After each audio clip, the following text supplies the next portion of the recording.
Perkenalkan, nama saya Dini Sulistiani dengan NPM 412423120787 dari Prodi Akuntansi. Di sini saya akan menjelaskan mengenai laporan magang yang berjudul Pengelolaan Laporan Keuangan, Proses Penghitungan, dan Input Data Sistem Akuntansi Spreadsheet di PT Akup Jaya Kembali. Puji dan syukur kita panjatkan kepada Allah Subhanahu wa Ta'ala atas ridhonya saya dapat menyelesaikan penyusunan laporan magang ini. Laporan magang ini dibuat untuk memenuhi syarat mendapatkan nilai magang dan juga syarat kelulusan pada program studi akuntansi S1 Fakultas Ekonomi Bisnis Universitas Winaya Mukti. Tidak dapat disangkal bahwa butuh usaha yang keras dalam menyelesaikan pengerjaan laporan magang ini. Namun, karya ini tidak akan selesai tanpa orang-orang tercinta di sekeliling saya yang mendukung dan membantu. Terima kasih saya sampaikan kepada Ibu Dr. Wina Roswina, SEMM, CPM selaku Dekan Universitas Winaya Mukti, Ibu Kartika Pratiwi, SEMAK selaku Ketua Program Studi Akuntansi, Fakultas Ekonomi Bisnis Universitas Winaya Mukti, dan Bapak Muhammad Zakaria, SEMAK selaku dosen pembimbing yang telah meluangkan waktu untuk membimbing penulis. Tidak lupa juga pihak perusahaan PT Akup Jaya Kembali yang telah memberikan kesempatan bagi penulis untuk melakukan kegiatan magangnya. Di sini saya akan menjelaskan mengenai latar belakang, profil perusahaan, dan aktivitas magang. Pertama, latar belakang. Di sini saya akan menjelaskan dulu mengenai laporan keuangan menurut Munawir 2007 nomor 2 adalah laporan hasil dari proses akuntansi yang dapat digunakan sebagai alat berkomunikasi antara data keuangan atau aktivitas suatu perusahaan dengan pihak-pihak yang berkepentingan dengan data atau aktivitas tersebut. Itu saya akan membahas mengenai profil perusahaan. PT Akup Jaya Kembali adalah perusahaan yang bergerak di bidang food and beverage, memiliki brand bernama Mie Akup. Di Bandung terkenal sekali dengan menu mie yang khas dan varian hidangan yang menarik. Mie Akup sebagai sebuah restoran atau kedai mie di Bandung. Mie Akup berdiri sejak 1987, di mana bermula dari usaha gerobak di pinggir jalan yang bertransformasi ke usaha restoran dengan pengelolaan mengikuti zaman. Rahasia yang menjadikan Mie Akup selalu menjadi favorit di setiap zaman karena 2K 1P yang selalu kami jaga, yaitu kualitas, kebersihan, dan pelayanan. Mie Akup berada di bawah naungan PT Akup Jaya Kembali, berfokus pada usaha mie Yamin bintang 5. Ada berbagai jenis varian, yaitu Yamin manis, Yamin asin, Yamin balado, dan Yamin terbarunya yaitu Yamin chili oil.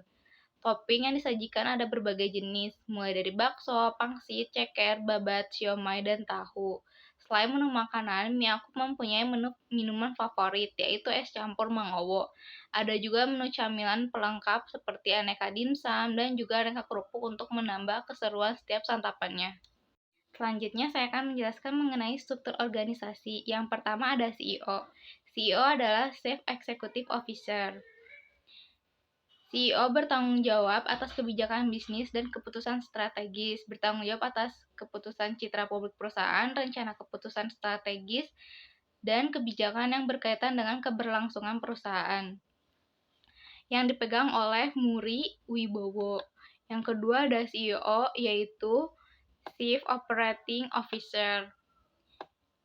Chief Operating Officer merupakan eksekutif senior yang memiliki tugas melakukan pengawasan terhadap fungsi administrasi dan operasional setiap hari dari sebuah bisnis perusahaan. Selanjutnya, tugas CEO tersebut dilaporkan kepada CEO sebagai pemegang jabatan tertinggi dalam bisnis perusahaan.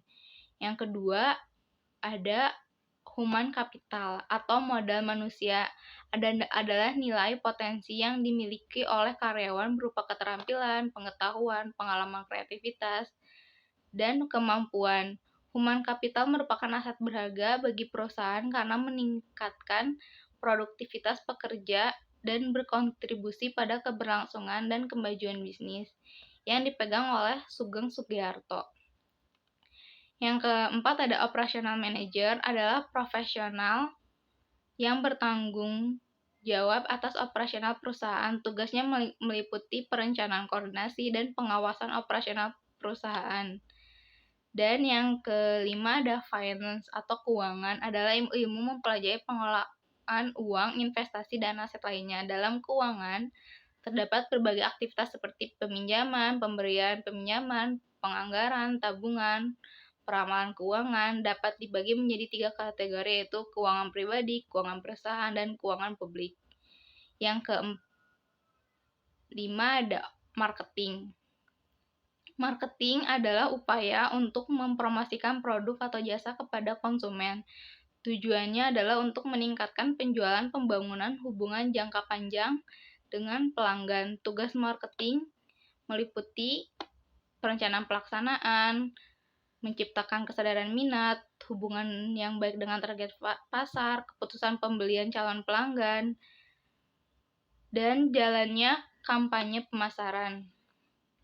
Dan yang terakhir ada repair and maintenance. Mengawasi jalannya pekerjaan pihak ketiga, dan vendor. Repair maintenance adalah pekerjaan yang dilakukan untuk menjaga memperbaiki kondisi suatu objek seperti mesin, bangunan, dan mobil. Aktivitas magang. Pelaksanaan magang dilakukan selama kurang lebih 4 bulan, dimulai dari 30 September 2024 sampai dengan 31 Januari 2025, atau setara dengan 20 SKS perkuliahan. Kegiatan magang dilaksanakan di Office Miakup. Sistem pembagian jam kerja mulai dari hari Senin sampai Sabtu dari pukul 9 sampai jam 5 sore waktu Indonesia bagian Barat. Pihak perusahaan membuat peraturan khusus dalam berpakaian. Anak magang bebas mengenakan pakaian yang sopan dan rapi menjalankan kegiatan magang. Saya ditempatkan di bagian finance yang nantinya membantu tim finance di Miakup. Sebagai bagian dari tim finance, penulis terlibat dalam pengelolaan keuangan. Perusahaan membantu dalam pencatatan transaksi, pemantauan biaya operasional, serta pengelolaan anggaran perusahaan untuk keputusan yang strategis. Adapun beberapa aktivitas magang. Yang pertama, membuat dan menghitung weekly report semua outlet, membuat data invoice pada sistem ERP, membuat data mengisi jumlah inventory bahan baku untuk setiap outlet, membuat data inventaris, membuat internal memo, dan yang terakhir adalah membuat laporan laba rugi perusahaan. Jadi saya akan menjelaskan mengenai weekly report. Dalam finance merupakan laporan keuangan mingguan yang memuat informasi tentang kinerja keuangan perusahaan atau investasi selama 1 minggu. Laporan ini biasanya dibuat untuk memantau atau menganalisis. Yang pertama, tahapannya adalah rekap total omset per outlet, menghitung anggaran belanja dan gudang, menginput dan menghitung petty cash sebagai pengeluaran finance untuk setiap outlet yang akan dijadikan sebagai beban pengurangan. Dan yang terakhir adalah membuat laporan laba rugi dan menghitung laporan laba rugi konsolidasinya. Dan ini adalah gambaran kegiatan weekly report yang biasa kami lakukan setiap minggunya. Yang selanjutnya ada permasalahan. Salah satu kesulitan yang dihadapi penulis saat melakukan pengerjaan weekly report, karena harus membuat laporan masing-masing setiap outletnya. Miakup ini mempunyai 7 cabang outlet. Yang pertama ada Metro, yang kedua ada Mekarwangi, ada Geger Kalong, ada Antapani, ada Kosambi, ada Cicahem, dan ada Panjilekan. Itu kita buat dalam waktu yang bersamaan karena sudah ditentukan untuk tanggal pelaporan, sementara penulis tidak bisa menyicil pekerjaan di hari sebelumnya, mengingat semua transaksi yang direkap setelah transaksi itu dilakukan. Adapun kendala lain dari bagian operasional yang masih memperbaiki sistem pengerjaannya membuat penulis harus menunggu data yang akan dibuat, karena itu bisa menghambat dalam pengerjaan pembuatan laporan keuangan. Laporan spreadsheet cabang konsolidasi diinput secara manual dan sering terjadi kesalahan dalam laporan konsolidasi. solusi. Saat membuat weekly report dan monthly report, sebaiknya ada komunikasi yang baik antara tim finance mengenai pekerjaan yang harus dilakukan oleh peserta magang, agar tidak ada terjadi kesalahan dalam rekap data anggaran setiap outletnya. Dan untuk bagian operasional, sebaiknya tidak menunda pekerjaan mengingat banyak sekali sistem yang harus diperbaiki dan diperbaharui untuk dilakukan report data oleh setiap krunya. Karena masih banyak data yang harus dimasukkan oleh kepala outlet dalam pengisian form untuk bahan baku apa saja yang harus disiapkan. Segitu yang dapat saya jelaskan mengenai laporan magang saya. Sekian, terima kasih.